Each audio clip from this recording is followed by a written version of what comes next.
Welcome to another episode of Customer-Led Groove, orchestrated by Baxi. And today I'm with Nisha Baxi. Welcome, Nisha.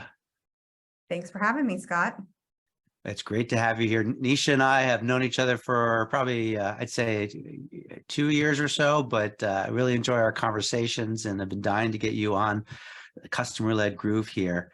Just some background on her. She is the head of the visionary community for Gong. She's worked at Salesforce, and I'm sure there's lots of other things that she's done that I didn't even research. Maybe let's start out by you telling me about who you are, how you got here, what was your means of barter, and what's your journey? So it's actually the Visioneer community.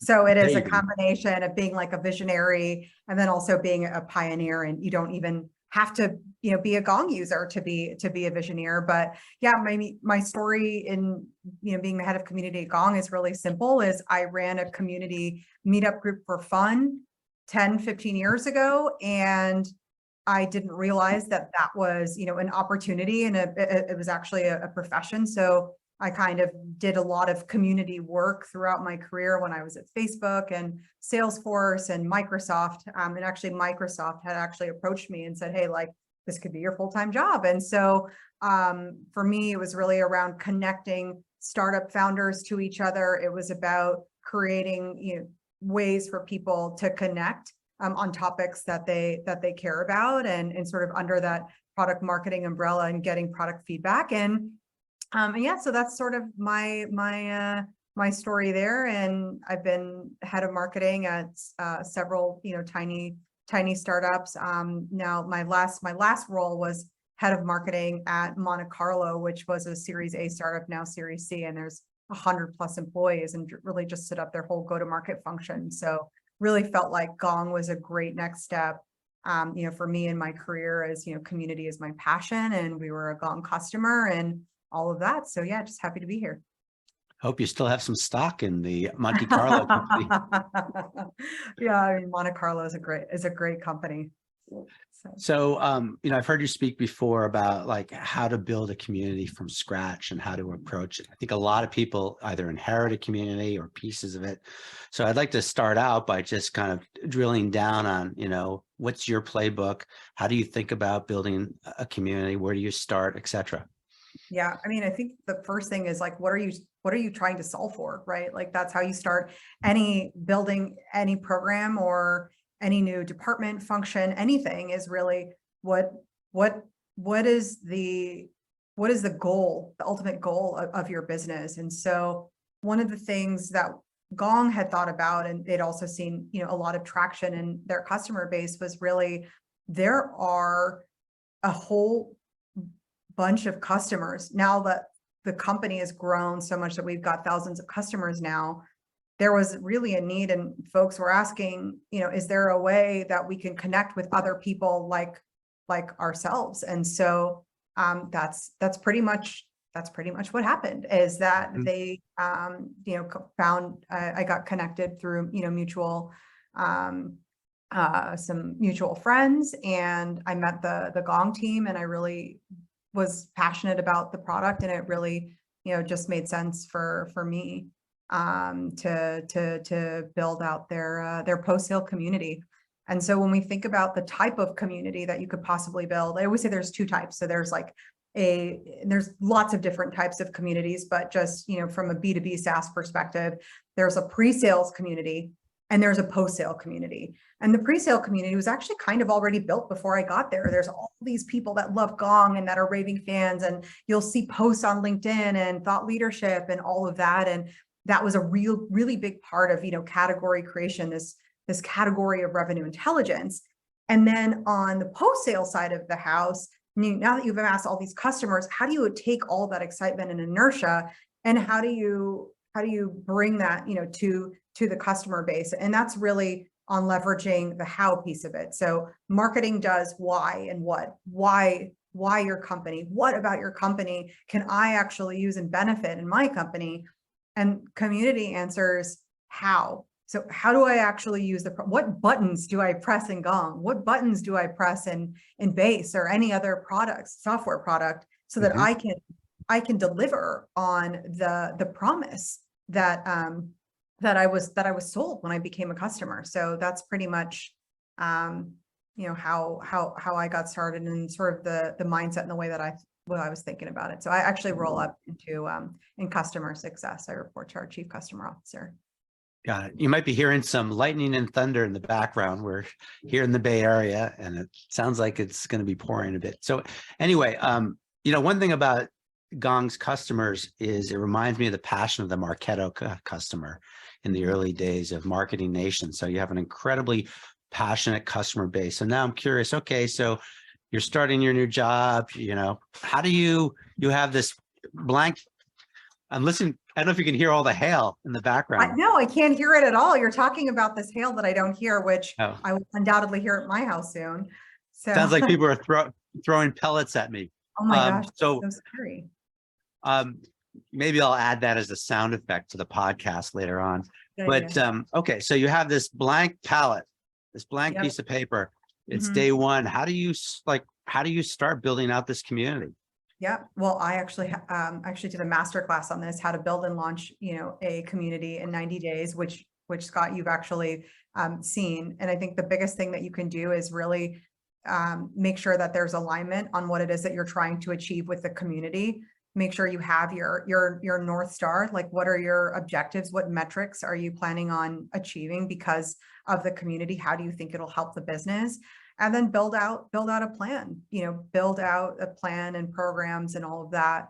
I would say when I built and launched the Gong community, I had myself on a very set deadline. I knew that I wanted to launch I joined the company in April 2021. I got the keys to Incited, which is the platform that we use, in May. And I knew that I had a July 21st date of Celebrate. So I knew that was it's our big conference that we have every year. And I wanted to launch on that day. And so I knew that I had a compressed timeline. So there was a lot of alignment internally. There was a lot of a roadshow that I had to do internally. I also needed to make sure that I interviewed people that I would want in the community.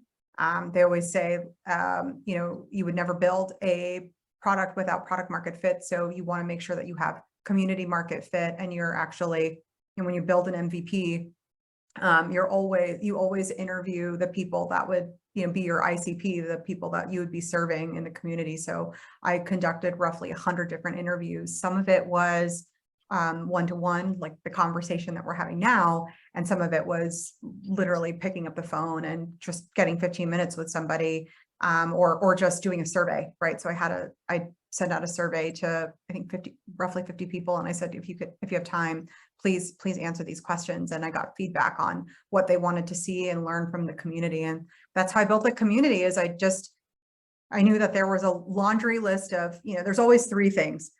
There's a laundry list of things that the platform can do. So that's very exciting. Everyone loves getting into that.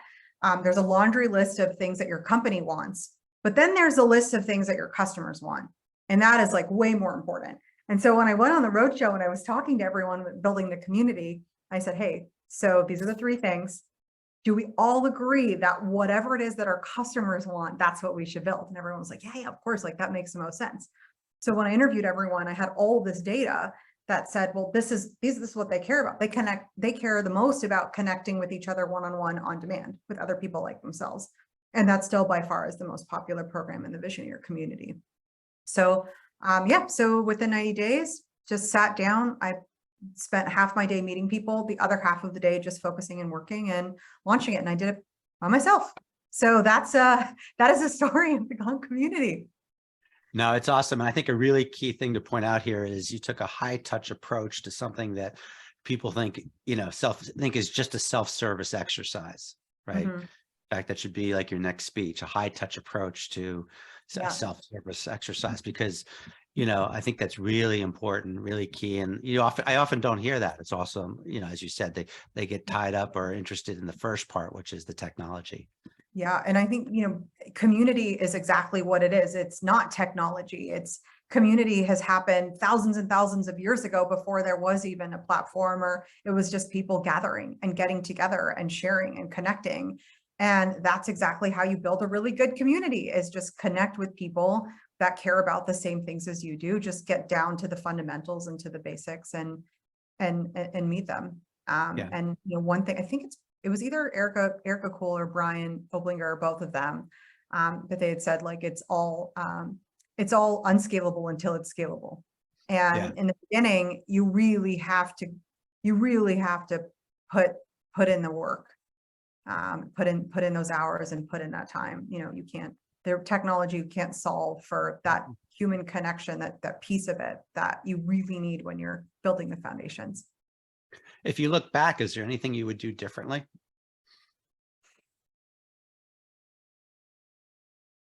You have this great high touch approach. You reached out to folks, but just, in hindsight. You mean in building, or do you just mean in general? Because I've made plenty of mistakes. In terms of building the community. So basically what I want to get at is, can we learn from your mistakes? Can we learn from the community? Yeah, sure. Yeah. Honestly, I think spending as much time as you possibly can learning what other people have done. If I had more time, I would have interviewed more people that had the same role as me, that built a similar community as me. I actually reached out a ton of people, and that's actually why I think we know each other, Scott, is, we got connected in that way. But if I had more time, I would have certainly loved to speak with more people. I would have wanted to talk to more customers. I would have wanted to have spoken to more, community professionals. The more data points, the better, right? So, if n is equal to 5, then it's, less valuable as if n is equal to 1,000 or 5,000. If I could talk to, at some point, there's law of diminishing returns. But so, I roughly hit 500, 100 people, both on the Gong side and then also, on the customer side. But if I could have gotten more data points, absolutely. Got it. So you said you report to customer success or chief customer officer? Which one? Yep, I report to our chief customer officer. So I'm on our senior leadership team for customer success. We have 180 people on that team. And who else reports to the chief customer officer? Sure. Yeah, we've got our head of like the customer success group, like they manage all the CSM. So there's that division. Then we have our customer support team. We have professional services, we have education and training, we have community, and then we have solution strategy, which is sort of like the consulting arm. Got it. Those are key functions. And how do you work with the other groups within your chief customer officer's area? And then also, how do you work with other stakeholders in the company? Yeah, there's so many different stakeholders within the company. When I think about what community does, I think that it is a layer, so much like enablement or ops. Community has the opportunity to scale all of go-to-market, to scale all of, not even just go-to-market, but all the functions of the company if it's run well. And we actually have adapted the spaces model. So, with S, it stands for support. So when I talk to Josh, our head of support, who's also, my peer on my team, we think about, okay, well, how can support help the community so that when people are coming to ask questions to support, they go to the community first and they can find that content in the community. Also, previously, people were actually going to support, and this will bring me into the P part for product. People are actually going into the support to deliver product feedback. And that was costing us money. And now that they were going through the community, now we've saved thousands of dollars and so much time. The time of the support team, instead of trying to take these feedback requests, and that actually costs dollars to open up, a case for this, to just go through the community, and that actually helps spread awareness and all of that. So the other team within customer success I work really closely with is our education and training team. That team is like the crux of customer success in terms of like, how do I actually do something within Gong? What buttons do I press? Like, they are sort of that. And then our knowledge base are like the definitive places where you can go to really learn on how to use Gong. But the community is the only place where how you can learn how to use Gong through the lens of another customer, through the voice of the customer. And so we work a lot with them to build. We actually launched roughly 6 months ago something called Gong Quest, where if you want to learn about a particular topic within the Gong ecosystem, then you can take a Gong Quest. So you will take some courses in the academy, and then you can join some groups and be part of some discussions within the community. And then you get your badge that you completed your quest. Even with certification, Steph Pellegrino, who is our amazing head of education and training, she had this really great idea. What if we tied certification to the community? So in order to be certified as a Gong admin, you have to be part of the community. You have to actually participate in a conversation and help share your knowledge with others. And so that's something unique that we've created together, and a really great collaboration. I can talk all day about how I work with all the teams, but there's a way that we can connect with every single team and provide value. We provide value to them, and then in turn, they also provide, value for us as well. It's a really, beautiful symbiotic relationship. I think you just recruited somebody to do a Gong Quest. I'm going to go on a Gong Quest. Okay, great. Yeah, go for it. Yeah, I enjoy. love that. They're really fun. They're really fun. And, it was really cool. Like, if you actually go through a quest, it's almost like, it kind of reminds me of like Zelda when you're playing that game and you have to go to like your next step, and like, this is what you need to do in your journey. And then at the end, you end up in a tavern and you connect with somebody else in the community. And it's a really fun, fun way to learn. And I think that's important. You got to keep it light. Yeah. And then the integration, I'm a big believer in the integration of education and community, that collaborative learning approach. How do you operationalize all this, right? Because everybody probably wants to be involved with community, right? I'm sure your emails, your Slacks, just all the time. How do you manage all that? Yeah, I mean, I think it's the way that the way that everybody really does is really think about, well, hey, what are the key priorities for the company? What are the key priorities for the business? And that's what I will always be prioritizing. So, before this, I was at a startup company with 10 people, now 100 people. And, every few months we'd reach an inflection point at the company, and we'd be a new company every few months. And that would mean that, as the head of marketing and really building up go-to-market, we'd have to, shift how we think about, our strategy, how we outreach to customers. And that's the same thing with community, right? As the company grows, as we gain new customers, we really have to think about, what are the things that in the macroeconomic climate right now, everyone's talking about that. What's the most important thing? Well, obviously, and I'm customer success, so our most important thing is retaining our customers. And so building out programs that manage that I'm making sure that I am focusing in on that. And, I always have always on programs like, product feedback is like something that's always on. Our Women in Revenue meetup, our Data and Gong meetup. These are things that are always on. But there are certain initiatives that I'll take up that I know are key priorities for everyone. So I think that's how everyone, no matter what department you're in, you should always prioritize based on that. So at the Obsession conference, you and Jane gave a really good presentation. It was really great because she was talking about customer marketing and advocacy. You were talking about community. And I thought maybe you could just share a little bit about how you work with the customer marketing team. Yeah, I mean, that team is just I can't even think of a word. They're just a well-oiled machine. They just have so much knowledge. They completely understand the entire customer journey life cycle. They're truly they truly embody what every customer marketing team should really strive for.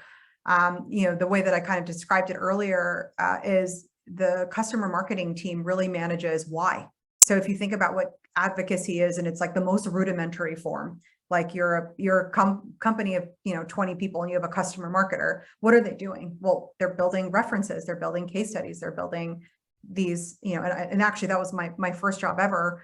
When I was at IBM, I built 100 different case studies for IBM for their global business services division. Yeah, so it's a funny story. I can share that later. But and they answer why. Okay, well, what's the problem? What was the solution? What was the benefit? What was the benefit to the company? And that's what marketing does. And what community does is they answer how. So Jane and I work together the same way. Is like Jane's team is like, okay, she's like the inspiration. She's like, why? Like, these are all these exciting things. Like, this is other companies that you can emulate. And as a potential customer, I'd look at that and I'd say, well, this is really cool what, this company has done, but how do I actually do it? Then they go to the community and then they see a post from somebody like them and they're like, oh, I need to press that button, then I need to press that button, and then I need to go in Gong and do this, and I need to implement this heart tracker, and and then it all kind of comes together in that way. And so that's how we kind of work together is really being that. And then of course there is a customer marketing really does a great job at extracting value from the customer, and in the same way that the community is constantly working to sort of deliver that additional value. It's really about you. Like, you tell us what you want, you tell us what meetups you want to run, you tell us what events that you're interested in attending, you tell us what content what you want to talk about today. It's all you. We love you, we're here for you, we support you. And so it's a really good balance of between the customers and our two groups. Well, I'm a big fan of frameworks, and I really like how you're framing that in terms of the why and the how. Now we got to figure out the what and the how, the why and the how. And now I need to add the what. So yeah. you can look out for a slide from me. Yeah. Well, I always say it's like the marketing team answers why and what. So they'll tell you like why, problem, solution, benefit. The what is like, these are all the features that, these are all the benefits that you can achieve. So like, this feature would work for you, this feature would work for you, this feature would work for you. So you have all of that material that's everywhere, that's all over, our, most companies like marketing material. And then the how piece of it. And that's why we built Visioneers. And that's why we opened up the academy to the public. That's why we opened up the help center to the public. Roughly a year after we had opened up the community to the public, is we saw that people were leveraging the community before they became a customer, and it became a touch point in the sales cycle. So, I can't share any numbers, but what we'd see is that people were joining the community, spending time, and then becoming customers. And I'm like, oh my gosh, I can measure my ARR influence and my ARR impact. Like, I actually have this data in Salesforce that shows that these people like joined, spent time, and then became customers. And that's a great story to tell. And that's the impact that you can create by really having amazing content and how content from the voice of the customer, because it's authentic. People they don't want to buy from, of course, we always say that people don't want to buy from a company. They want to buy from people, but they also know the experience from another customer. Not just like, how was it buying from Gong, and like, how did it all go? And, I think G2 reviews are amazing because they're so helpful that way. But what's even nicer is like the story of like how they implemented something, what worked for them, what didn't, and just the truth. Like, there's the raw authenticity that's just, irreplaceable and really important. Yeah, no, exactly. And when I was at HubSpot, we did a lot of analysis on, ARR for people that are in community versus not in community, what the lift was, et cetera. So yeah, you're on the right path there. So just a few more questions. I want to be sensitive to your time, and also people who are dialing in or listening. So what's next for the Gong community? What's next for you? Yeah, I mean, I think the big thing really is carry out this mission of Visioneers, right? Visioneers is a one customer experience. And so much what we see in our industry is there's a plethora of ways that a customer can learn and connect and engage with the ecosystem.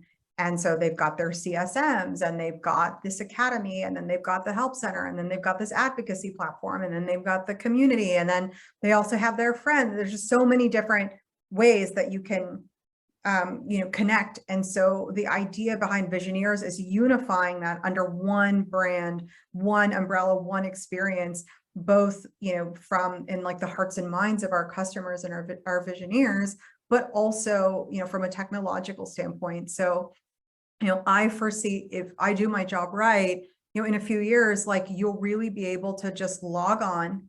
We just know you're a customer of Gong. We know that these are all the different actions that you've taken, within Gong, within the product, within everything. And we will proactively serve you up like content that is meaningful to you, events that you should attend, groups that you should join.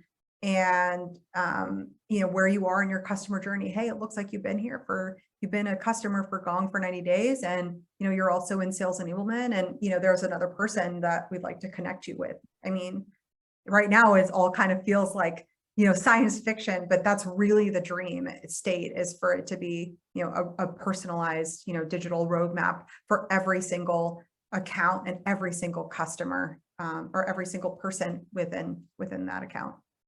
I like that.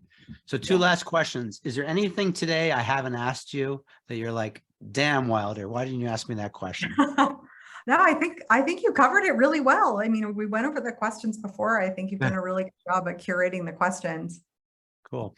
And then the last thing is, who or what has influenced your professional career the most? Like what type, whether it's a leader or a peer, or whether it was a book or a website, Yeah. what's impacted you? Yeah, I would say with my community career, I would probably say that it would be the In Before the Lock podcast. I think Erica Cool, really, I always say this, she's like the fairy godmother of community, or she just really, I mean, can you imagine what Salesforce would look like without those like cute little characters and the Trailblazer community, Trailhead, and, Erica really, she really, this was something that she spearheaded. I mean, of course there was, with the help of others, but from a community perspective, she was really the pioneer, or the trailblazer, in that space. And so, I remember, and I tell the story, quite often, and I've shared this with her, but when I was building the community, and you never really, you don't know what you don't know. Yep. And I remember I was sitting in the room that I'm talking to you in right now, and I would be listening to the In Before the Lock podcast, every single episode. And it kind of felt like therapy. It kind of felt like I was building while I was learning. And I was incorporating so much of, because I had such a compressed timeline, I wanted to make sure that I was getting as much input and from the right people when I was building the community. So I would just say, Brian and Erica, the In Before the Lock podcast, their whole, everything that they've done, I think is like really, truly amazing and groundbreaking. So if you're in B2B SaaS and you haven't spoken to them, or you don't know them, or you haven't listened to the podcast, like you absolutely have to. I'm just a huge, huge advocate. Well, we had a podcast with Erica. Yeah, I mean, and I'm talking to Brian next week, but I think you hit on something that doesn't get talked about enough, about when you talked about the Trailblazer Trailblazer in terms of like the characters and that. I think something that Gong does well, what they do well, I think Marketo did it well, is that emotional connection, right? Which is done through, vocabulary, imagery, you're about creating a movement. And I think you guys have done, do a really good job with that. I think they do a good job with it as well. And I think it's really important for community leaders to really think about, how can you create that emotional connection? Right. And I mean, I actually, right before I got on this call, I spoke to another, a startup company who is, just they're building up their community. They're trying to figure out, who they are and how they want to be. And that was probably the first thing that I said to them is, you need to figure out who, just like when you're selling a product, you need to know who your ICP is. You need to really understand who's your ICP for this community. And it could be a little bit different from the ICP of your customer. It just depends on what you're trying to build. And so for them, I said, well, if you're super top of the funnel, you want to connect people that all care about maybe one particular facet of business, and connect them all to each other, and call it a name, make it exciting, and have them connect to it. So yeah, that's exactly why we picked the CLG campus, right? Because it brings up an image, it brings up people working together or collaborative learning. Well, time will tell if we're successful, but that's that same idea. Yeah, that makes sense. Yeah. And that's why we created Visioneers, that whole ecosystem. And when I say Visioneers, no one has to stop and think and say, wait, what is that? Well, it makes sense. You're like a visionary, Visioneers, a pioneer, peers, like Visioneer. Okay, that makes sense. And you don't have your mom, who is a retired nurse, could be a Visioneer. My mom is a retired nurse and she's a Visioneer. So anybody can be a Visioneer. No, anyone like that. Can be a Visioneer if you have the appetite to really make change at your company and really make a difference, then you're a visioneer, whatever it is that you do. Well, I think that's a great way to end this. Nisha, thank you very much for joining me today and joining all of us. It's always great to have you on campus. So thanks for everybody for joining us today. This has been Customer-Led Groove, part of the CLG campus. And you can find us obviously on the campus, but also on Apple Podcasts, Spotify, even Alexa. But what I like to tell folks is I don't like to say at the end of this, just come and like us, and because that's what people usually say. I like to say, listen, watch, and then play it forward and share with others. Thanks. Yeah, love it. Play it forward. Bye.